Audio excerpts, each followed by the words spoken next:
Traffic was backed up over a mile just to get into the parking lot. It Really? was like stop and go. It was wild. I was like, Dang. Was there a line to get in the show, like, of people standing? no, No? standing was just like right in, no problem. But Okay. the cars, Yeah. the parking lot, wild. Dang. They opened up the second lot, the one where you go through the tunnel. I actually like home better, honestly. Like a shortcut. Yeah. I've never done that. I'm always No? just in here. Well, you get here early enough. Yeah. I mean, Matt was like, "Don't worry about it. Take your time." And I was like, "Oh, okay. no. I should have just got here early." Yeah. I that's definitely what I would recommend. Hit early. So, Kenzi, how many litters of boas have you produced now? Still under 10. I want to say like 7. Okay. I had 4 this year. Oddly, 4 so far this year, I should say. I'm hoping for another 2. We'll see. My last 2, actually, my last 3 were out. So 5 this year so far. Actually, my last 3 were not so good. One was complete slug out, and then the last 2, both of my leopards that I bred this season dropped partho litters, which is wild because those are supposed to be really rare. So I need to inquire and see if maybe leopards have a higher statistical likelihood of producing partho's, if there's something related to the gene somehow. But it was odd that both of my visual leopards dropped partho. Yeah. But my first 2 litters were fantastic. I had a litter of 19, which was my sunberry litter, which is a sunglow leopard Central American molly instead of the Colombian, which would be like a sun eclipse. And then my second litter was also really good. It was a 15, and mostly a bunch of pets just to kind of set myself up for the future. But there were a couple stunners in there, which I didn't bring. They're my bulldog, so they didn't get to come to the show. But it's a albino arabesque. I got 2 of them, and they're het leopards, which apparently caused the arabesque to do this full body stripe, which is odd for an arabesque. You don't normally see that they have a lot of pattern. So it's just tons of pattern on the side and then just full stripe on the back. And both of them are identical. It's really interesting. So it's got to be the het leopard influence. How or why did you decide that boas? What was it about boas that made you like this is what I like? So I wanted something that maintained color and, if any, or preferably got better as they aged. So initially, like most people, I when I first wanted to get my first pet snake, I was like Googling what are the best pet snakes for beginners, and it was like corn snakes and ball pythons. And I was like, okay. So I went to a show and I looked at them and I'm like, wow, these are really cool. I saw a Mystic Potion ball and I was like, that's amazing. And they're like, yeah, it'll turn like gray as an adult. And I was like, oh, so it's only pretty as a baby? Well, it's not fun. I want something that's pretty forever. I would argue the Mystic Potions stay pretty much the same from baby to adult. Pretty much. You tell me. Definitely. So I kept looking, and I didn't really like the feel of the cluebirds. They were too flighty, And so I just kind of kept looking, and then someone randomly just let me hold one of their boas at a show. It was a Repticon. I was on the East Coast at the time. And it held on to me. It was like a bracelet, it anchored itself and it just settled, but you could still tell it was thinking, it was curious. It had that intelligence and kind of a little bit more activity than most balls do. And so it engaged with me a lot more. I really liked it. And he goes, oh yeah, it was a sun glow. And he goes, that is going to get better as it ages. It's going to get more pink. It's going to get more red. It's going to get more impressive. And I was like, sold. I wanted something that had visual and like intelligence. You can see visual intelligence. I wanted to see it thinking, but also docile enough that I could handle it and engage with it. So first and foremost, I wanted a engaging pet. I wanted a beautiful, engaging pet. And ball python, or not ball python, But ball python didn't check all the boxes. Boas kind of did, and so I went from there. What year was that you were first looking for your pet snake? 2015. Okay. I was in the Army at the time, and I hid them in my barracks closet. Took a year for me to get caught, and by that time I had 5. You got caught. Yeah, eventually. What did they do? I actually got demoted, which I think was a little excessive. But apparently, I have heard I'm still like a legend in the barracks. It's like the person. It's like the biggest fish, you know. Apparently now it's instead of 5, I had like 20, and instead of them all kind of being relatively young and small, they were like 20 feet long or whatever. And I'm like, okay. 20-foot snakes hidden in the barracks. I am a legend, and my story is still told in the barracks. Well, let's see some of these babies that you produced. Yeah. So these 4 are all from my first litter, which visually was more stunning. First litter of this season. Yes. Yeah, there were 19. And so I got like a blackberry, which is the Central American version. Let's see it. Let's talk about it. Let's show it. That's going to be this solid black one. So this is one of the ways. Tell me about it as we're viewing it here. This is one of the ways you can make a solid black snake. Is it's going to be that motley versus mostly solid black. You can see with the Central American, it still maintains some pattern, but with Eclipse, it blacks out more of that pattern, which is the Colombian version of this morph. Now, are you telling me you're saying all black? Like, are you telling me this is gonna like IMG out and become like solid black, or what do you mean? Probably maintain this. It's actually in its light phase right now. So you can see a lot more pattern right now. It's a lot grayed out. Now, when he's fired up, he'll turn near pitch black. It's really cool. And just, you can see all that iridescence. And he's a sweetheart. Yeah. Every boa from this litter, for the most part, has been just very docile and easy to work with. And so this is the combination of that Central American motley and the leopard. I prefer Central American motley because it's more dynamic. You tend to have a lot more variation with how it'll display itself. I had a bunch of different, just single gene motleys in the litter, and every single one looked dramatically different. It was really cool. And then, of course, that leopard or that het leopard, it's going to have a different influence as well. You know, it's going to tweak things from the shadows. That's fair. Hi, sweetie. You know, I'll wrangle this guy for you while you pull up the next. We want to pop him back in. Yeah, I'll get him in. You go ahead and work on the next one. What's up, Buster?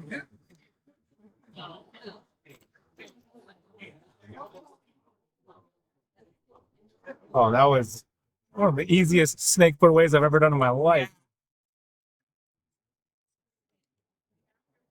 I know, you're like, I already took you out. You're all warmed up now. Yeah, that thing is special. Now this is what I'm talking about when I'm saying that Central American motley's got that variation. This is a single gene animal. It's just a motley, but that Central American motley compared to like the Colombian motley, which are pretty, they all pretty much look, for the most part, about the same. They're clean, they're solid, saddled, but these guys, especially when you throw that het leopard influence in there, just end up looking wild.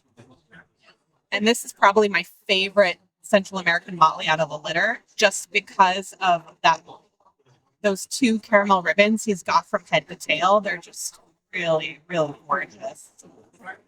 Yeah, like you were saying earlier, it's kind of like a caramel stripe. Yeah, and then he's only pos het for leopard, but no doubt this guy will prove. I mean, he's already got that leopard spotting down the sides there. Yeah, he's just really, really cool.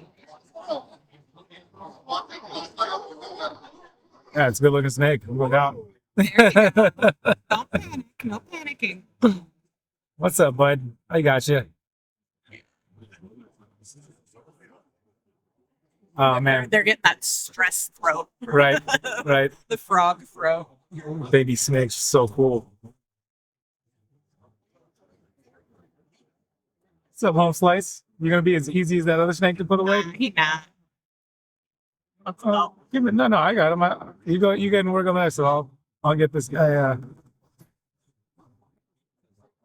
Yeah, you're right. Not as easy as the last. So I just want to see it. I don't know how that other one got was such a easy process. This one's just a good boy. He's just a good boy.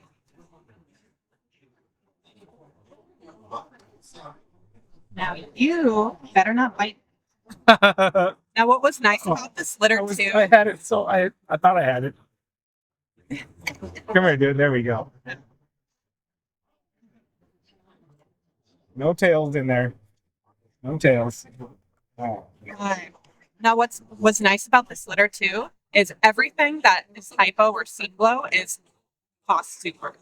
So I bred a hypo Central American motley to a sun glow het leopard. Have you? Now this one's got. I'm pretty sure this one's a super scenic. Right, I know. Now just check out that tail and love just the beauty of that tail. It looks like flowers. Oh yeah, that's a really cool pattern. This guy's just gorgeous, and his pink blushing is really starting to come in on his sides here. It's just going to get more and more just fantastic as he ages, and that's like what I love about boas. You know, that fired up, that color pop, and he's definitely going to get that. So to make the sunberry, I got one sunberry. That's the combo of this and that black one. Okay. Yeah. Isn't that right? And that's one of the ones that's at home. Yeah. Yeah. Yeah, that's my for sure holdback. That was smooth. That was smoothness. I wanted to put him away before he decided to take a swing at me. Sure. I was waiting for it. Now, this one's really, really cool. He's maybe not genetically as powerful as, say, like blackberry, or definitely not as powerful as the sunberry. But this one is a hypo leopard, and he just came out really funky with almost like a full stripe. A leopard can be pretty funky, right? Yeah. They can do weird, crazy stuff. Now, he's actually going into his second shed, so he's pretty dull right now. Normally, he's like this rich, salmon, screaming salmon pink. Yeah, but I just love that black head. Yeah, that's a good looking snake. Stripe he's got. I mean, he doesn't have that traditional leopard pattern. He's got like a really cool striping situation going on. Yeah, it's definitely quite aberrant, I would say. And I don't think he's Central American motley, because it's still leopard enough. It's not motley enough. But I'm wondering if just having that motley background influenced it to some degree. You know, it's hard to say, but I know it's technically motley's not supposed to function that way, but I don't know.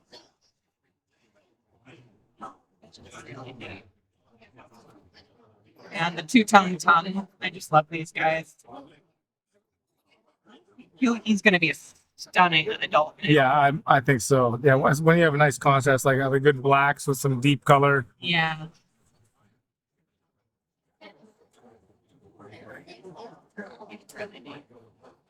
Yeah, it's a good looking snake. That might be my favorite out of all of them right now. He's a lot of people's favorites. It's hard to beat a high contrast, just gorgeous hypo leopard, you know? Yes. Do you have a name for your stuff? Yeah. You do? Yeah. So I used to be Gypsy Dragon. Okay, yeah, I remember that. I've transitioned over to Dragon Line boas. Okay. It's just a bit more targeted, and that way people know what I work with instead of just having to go and figure it out. She works with dragons. It says it right there.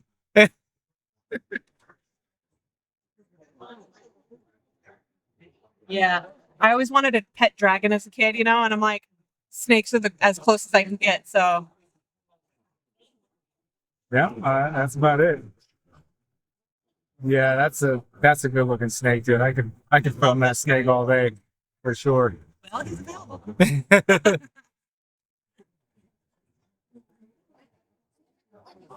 Don't tempt me.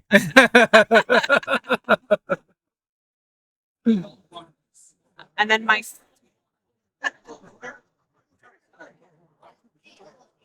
I love him. He's so wicked. I can't wait to see him like 3-4 feet long and just like fired up. Totally. Oh my god, because he's really fired down right now.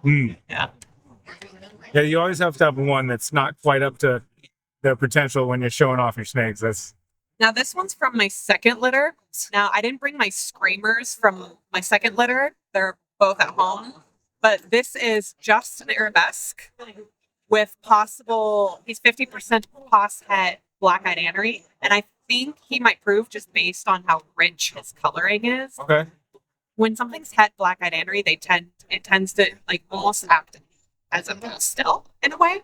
It just makes them just like really like rich with color. Okay. So this is a really strange looking arabesque because he's just rich chocolate, deep color, got like kind of a pinky rosy belly,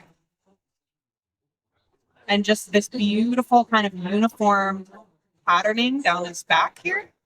But obviously still with those beautiful arabesque sides, that fat arabesque head stamp, that arabesque striping on either side of the saddles. So he's really gorgeous. And he's 100% cat leopard as well. So not a lot of arabesque leopards out there, but Ben Russo produced one and it was spectacular. And it's kind of what caused this pairing this season for me is I want to try and reproduce that. But I want to see if I can create possibly a black-eyed anery version of a leopard arabesque. I think that would just be mind-blowing. And then, of course, they've also got tall albino in there too, which makes the blizzard. So it'd be interesting to see if any pattern pops out of that with the leopard and the arabesque influence. Because with the blizzards, you know, they're like all white, the red eyes. So sometimes they'll maintain a little residual patterning, some yellow stuff, but he's just a really cool, again, just one gene animal, but just, you know, a spectacularly unique representation of that single gene. Good looking snakes.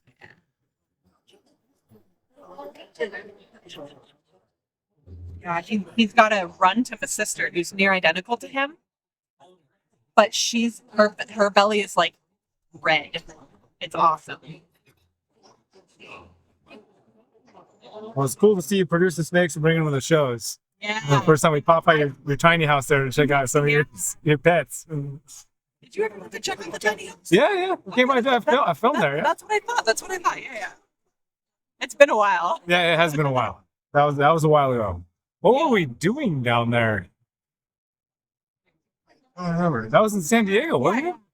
Because they weren't having this show in San Diego anymore. No. I think you just guys like had an extra day and went down to San Diego to like hang out. That doesn't sound normal. But we were definitely there. Oh, we went to a restaurant, right? We said that like Thai food? Yeah. It was the Plumeria, that like vegan Thai place. Yeah. Oh, that place was good. Did you guys? I think you got a dessert there that like you really liked. Yeah. Maybe that was me. Yeah, but this one will get more blushing as it ages, and it'll be spectacular. But so it's 100% het leopard. This one, 50% het black-eyed anery, and then 66% het tall. I definitely think it'll prove on a few of those. It's nice. It was great. Great snakes, Kenzi. So people want to follow your breedings, your pairings, what platforms, what names? So Gypsy or Dragon Line Boas. Yeah. On Instagram and Facebook. Okay. Yeah, I'll help you out here.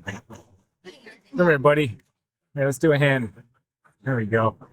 Come on in. He's really cool. Oh, hey. No splitting the fingers. What's your tail? You want to keep those tips. Yeah, no doubt. You do not want to squeeze the end of a tail in that. That's a solid lock there on those things.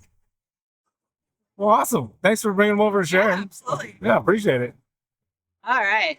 Now I'm going to go get one of those nice displays. There you go. pop these babies in there. There you have it. What are you doing upside down? You're like all pretzel. There you go.